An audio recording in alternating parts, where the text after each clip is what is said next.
पिछले 10 वर्षों में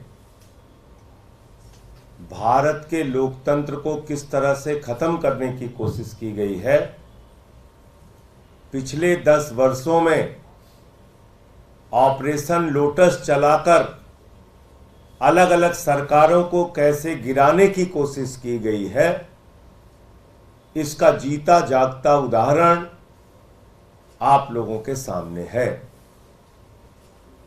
और जो सूरत से शुरुआत हुई है वो इस बात का संकेत है कि 10 साल में ऑपरेशन लोटस चलाकर बीजेपी ने अलग अलग राज्य सरकारों को तोड़ा, विधायकों को तोड़ा, सरकारों को गिराया।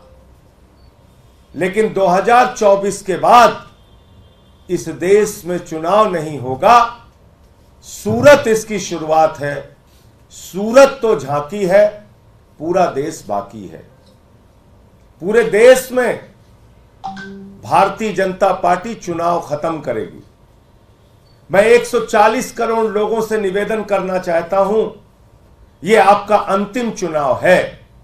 इसके बाद आपको वोट करने का अधिकार नहीं मिलेगा। और आपने देखा, कभी आपने नहीं सुना होगा, लोकसभा का चुनाव देश की सत्ताधारी पार्टी बगैर मतदान के जीत जाती है, बगैर वोट के जीत जाती है, बगैर चुनाव के जीत जाती है। सूरत में सारे कैंडिडेट्स का पर्चा खारिज कर दिया गया। न सिर्फ कांग्रेस का, बाकी सारे दलों का भी पर्चा खारिज कर दिया गया। बाकी निर्दलीय उम्मीदवारों का भी पर्चा खारिज कर दिया गया। और चुनाव के पहले प्रमाण पत्र हाथ में भाजपा के कैंडिडेट को पकड़ा दिया गया। 2024 के बाद यही देश में होने जा रहा है। खाली दिखावे के लिए